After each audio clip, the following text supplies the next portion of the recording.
Michael Jackson.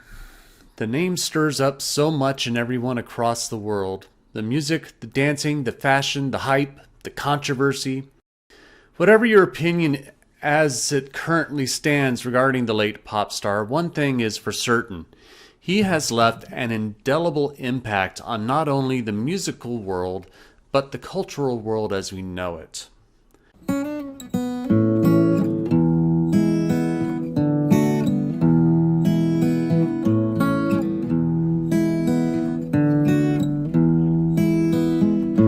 Hello and welcome to episode 54 of One Man's Opinion, where I review professional theater across Connecticut and New York. Today I am reviewing MJ on Broadway, running at the Neil Simon Theater, with a book by Lynn, Nottage, and directed and choreographed by Christopher Wheeldon. I've always been a Michael Jackson fan. The very first music video I remember seeing as a kid was Billie Jean when I was 5 years old. My aunt and uncle had Thriller on VHS, which came with a documentary on the making of the video, which me, my cousins, and friends would watch ad nauseum. Growing up in Southern California, one of my favorite attractions at Disneyland was Katz and EO, and I will still watch Moonwalker from time to time. With that said, I appreciate what Nottage, Wheeldon, and the producers are going for with MJ. This is a loving tribute to the greatest entertainer of the last 50 years, and in that regard, MJ overabundantly succeeds. But once you get past that, there's not much left to it. Set in 1992, during the last days of rehearsals before the Dangerous tour kicks off in Europe, Rachel, played by Whitney Bashir, is looking to get an in-depth interview with MJ, played by Miles Frost, as part of an exclusive for MTV. I'll refer to the role as MJ whenever I'm referring to Michael Jackson when he is played by Frost, as there is 3 Michael Jacksons in total in the show. Rachel wants to get the big scoop on all the conspiracies about MJ, the Elephant Man's bones, bleaching his body, plastic surgery, oxygen chambers, and the list goes on. But MJ's mantra through this rehearsal period and interview process is listen to the music. Everything you need to know about me is in the music. But none of that really offers much, as the musical turns into a stock-and-trade biographical jukebox musical going back to Michael Jackson's Motown days with his brothers in the Jackson 5, during which Little Michael is played on alternating performances by Walter Russell and Christian Wilson, and into his Quincy Jones era, where Michael is portrayed by Tavon Old Sample. No song ever overstays its welcome, as most of them are abridged in some degree. There are 40 songs credited in the playbill, and if all of them were played in their entirety, I'd still be at the theater seeing the show right now instead of making this review. My personal favorites, as well as the audience's based upon their reactions, were Smooth Criminal, which opens the second act, which is just that. It's smooth, though I am missing the lean. Seen the video, you know what I'm talking about. And Thriller. Thriller is a fantastic carnival horror piece. It's fantastic. Nottage streamlines the narrative enough so that MJ doesn't feel too much like a Michael Jackson cover act concert with intermittent story. Setting the story during a rehearsal helps, as the creative process can utilize some of the songs.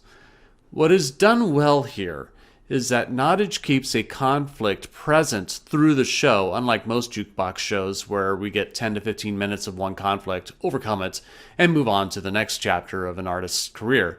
Here, MJ's dad, Joseph, played by Quentin Earl Darrington, who also plays MJ's tour manager, Rob, looms over MJ as a specter. Nottage draws parallels of MJ's life from childhood to how he behaves in the present, showing the weight of the abuses MJ has carried all his life. The rest of the Jackson family isn't shown in a terribly positive light. Note, Janet isn't in this at all. In fact, none of the sisters are. Joseph is abusive. Katherine Jackson is mother, played by Ayanna George, who has a fantastic voice and is probably my favorite performer in the whole show. Her Katherine Jackson is enabling. And when the reunion tour happens during Act 2, the brothers are all portrayed as rather money-grubbing, looking to profit off of Michael's success with his album Thriller, regardless of whatever Michael wants to do for himself. The success of MJ is entirely dependent on the three men who portray Michael, and they succeed to varying degrees.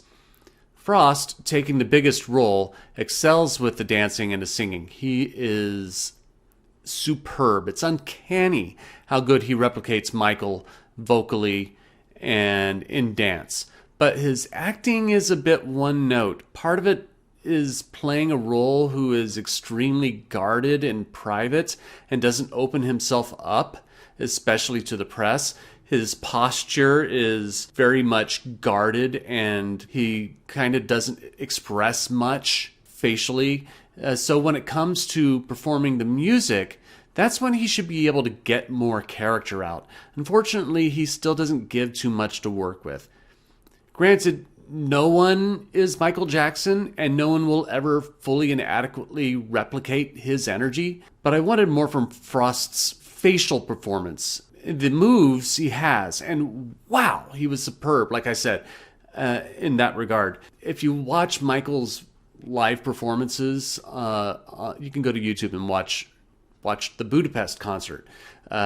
He's so expressive facially. I mean, when he's running, he's got so much energy and life on his face, and I just don't read that from Frost. The night I was in attendance, Wilson played Little Michael, and he was delightful.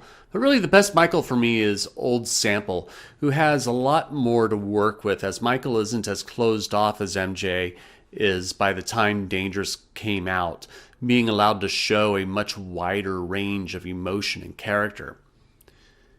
Now, I gotta talk about the elephant in the room, and that is the show's conscious choice to be set in 1992, which is a year before the FBI opened investigations into Michael's alleged child sex abuse.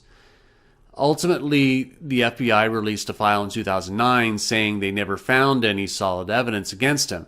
Frankly, though, I think it should have been addressed. It would have given a bit more deeper resonance to Michael's conflicts and helped the music elevate the story a bit more. Otherwise, it looks like whitewashing. The truth is, everyone has their opinion as to whether or not he was legitimately guilty of anything, and this show isn't going to change anyone's opinion. It still doesn't mean we shouldn't put the biggest controversy in Michael's life out of the show. But what MJ will do is thoroughly entertain anyone who is a Michael Jackson fan. Is the story weak? Yes. Is it a stock and trade biographical musical? Yes. There's nothing new here. Does it do a little better than most biomusicals? Sure. But that isn't really a high bar by any standard. But I am only one man's opinion, so be sure to leave yours in the comments below. If you're interested in tickets, I'll leave a link in the description. Be sure to like, share, subscribe, and hit the notification bell to be one of the first to be notified about future reviews. My next review will be a Contemporary Theater of Connecticut's production of Jesus Christ Superstar, so thank you for watching, and I will see you at the theater.